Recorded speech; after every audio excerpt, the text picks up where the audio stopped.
સંતના પ્રાણ સંતને સુરા નથી લાવતી હોર રતનને કાળ. તમે વિચારજો કરો, કચ્છ કાઠિયાવાડ સૌરાષ્ટ્રની ધરતી એક એવી છે કે આપણે કંકોત્રી લખીલાના માણસોને બોલાવ્યા હોય ને તો હળીએ ચડી જાય. આ વાડ વગરનું ખેતર બાબુ કોઈને ખબર નથી, કાંઈ 1000 આવે ને 5000 આવે.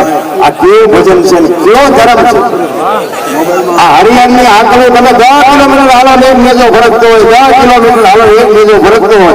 આ હરિયાણ છે અને આટલા માણસો રોટલો ખાય છે. એક સાધુ એક સાધુ ઝૂંપડી બાંધીને બેઠો હોય અને કોઈથી કોઈ એમ ન કે ગમને જમવા ન મળ્યું, ગમને ચા ન મળ્યું, ગમને પાણી ન મળ્યું. આ કેવું ભજન છે. અમે મંદિરે ગયા હતા, અમે ભજનમાં હતા, અમે આમ હતા, પણ આમાંથી લીધું શું? પછી બાપુ પાસે બાપુ અમને હારા આશીર્વાદ આપો, પણ તમે પેલા હારા થાવ તો હારા આશીર્વાદ મળે. આશીર્વાદ કોઈ દેવાની વસ્તુ નથી.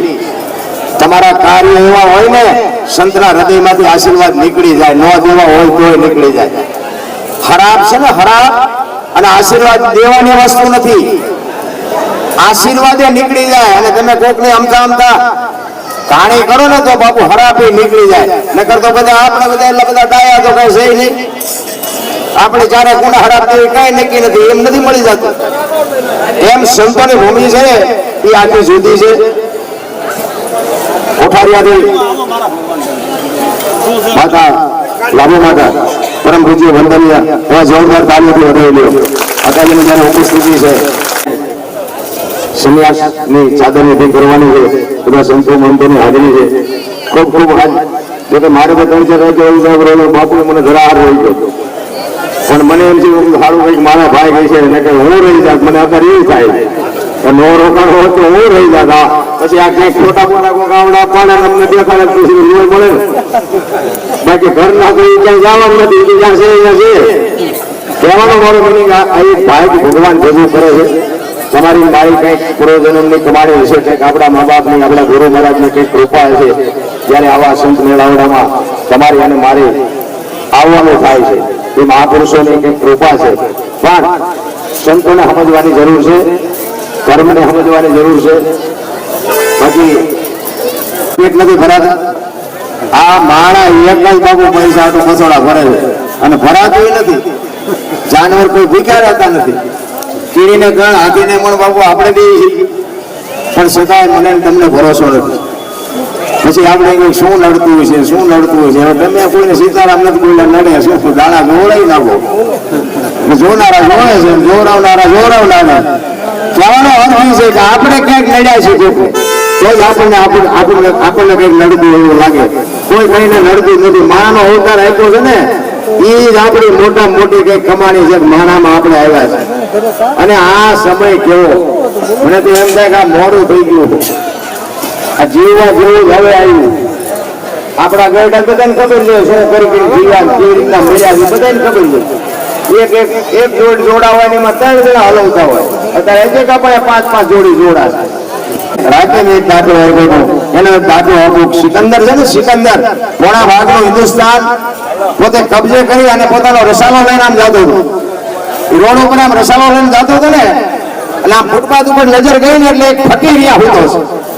પાણાનું ઓછીનું કર્યું છે, ધોતડી પહેરી છે અને પગ ઉપર પગ ચડાવીને પીડી ટેકાવીને ડાબુ એ પોતે આમ સૂતો છે.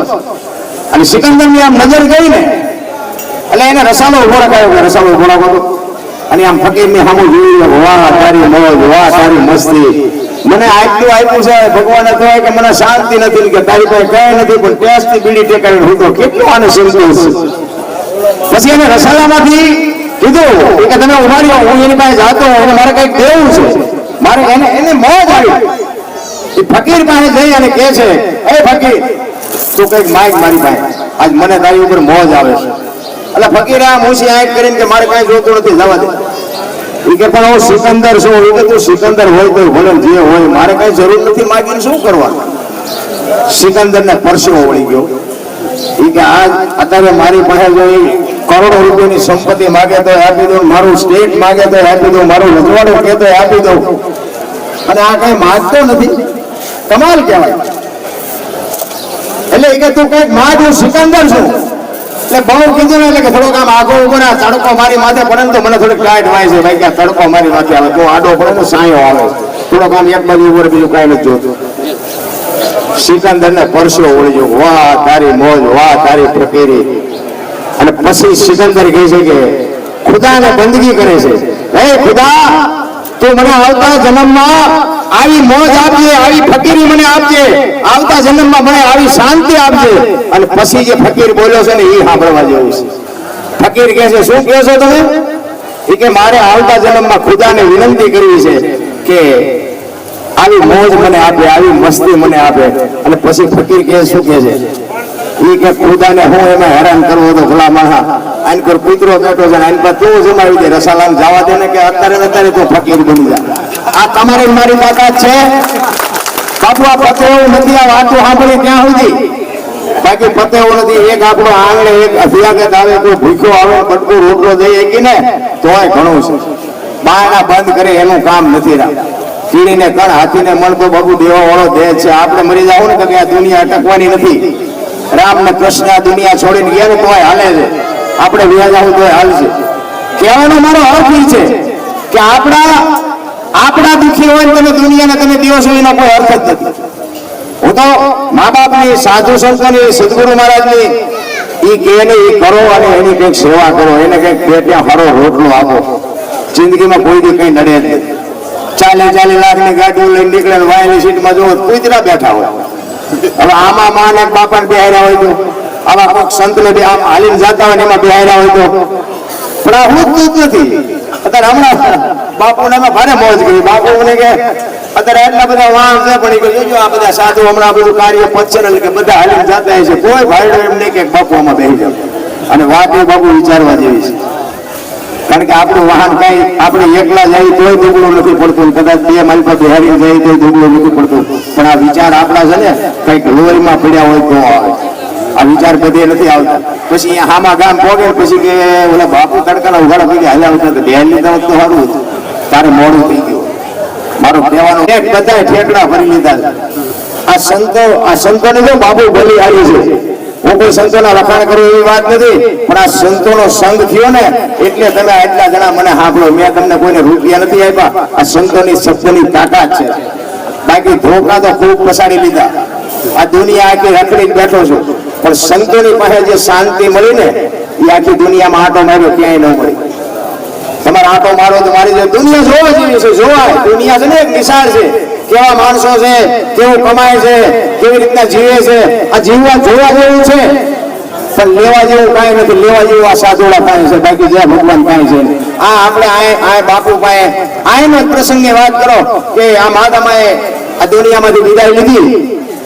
હવે આ છે ગામ અને આ બાપુને આવક શું મિલું હાલે છે? બાપુ શું હાલે? કારખાના હાલે.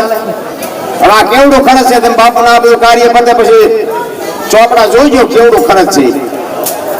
તો આ બધું આ કેવી રીતે હાલે છે? કેવી રીતે બને? તમે એમ માનો છો કે આ સાધુ આખી દુનિયા આમને પગે લાગે? ઘણા એવું કહેતા હોય હવે આમને શું માગવાનું, દુનિયા પગે લાગે, ફલાણું ઢીકડું પગે લાગે છે ને એથી તો હાથ ઘણા એમને ગાળી દેશી તમને એવી ખબર હોય. આમને મારી આમને દાડીઓ કરે એવા છે, ફલાણું છે, ઢોકળું છે. એટલે પણ તારી ભાઈ ક્યાં દહની નોટે માગી? પણ સારું વિચારવું, સારું બોલવું, આ બધું છે ને કુદરતની કંઈક આપણા લોહીમાં કંઈક મા બાપને સંસ્કાર. કારણ કે આમાં સંસ્કારની જરૂર છે. અને સંસ્કાર માટે સારા સંતાનની જરૂર છે. સારા સંતાન માટે સારી માની જરૂર છે. એટલા માટે મહાપુરુષો કહે છે કે જમીનની જળ તો ભગત જળજે, કા દાતા કા સુરવીર, નહીં તો રહેજે વાજરી. આ દુનિયાની મા દીકરી છે ને એની આ સંતોની ભલામણ છે. બાકી બાપુ છે ને પુરુષ સ્ત્રી કરતા ટૂંકો પડે એટલે લખી લેજો. સંસ્કાર જો આપે ને તો માં જ આપી શકે.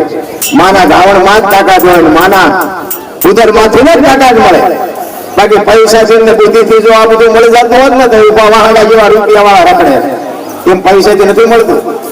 એ મા માટે બાકી હું ખાવે ભેગા પાણી પૂરી ખાતા હોય ત્યાં પરજા કેવી થાય? એ પરજામાં કઈ હોય નહીં. એ કઈ સાધુ સામે મળે સીતારામ ન બોલીએ. એની માટે સંસ્કારની જરૂર છે.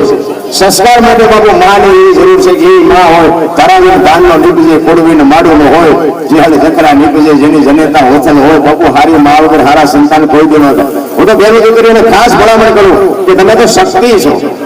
તમે ધારો તો આજે બાળક ભસ્મ કરી દો, પણ હવે તમે આ ફેશનમાં દી ઉછેડ્યો કોને કેવું? આ સંતોની ભાષા છે, મારી નહીં. આજ મારી દીકરી હોય તો તમે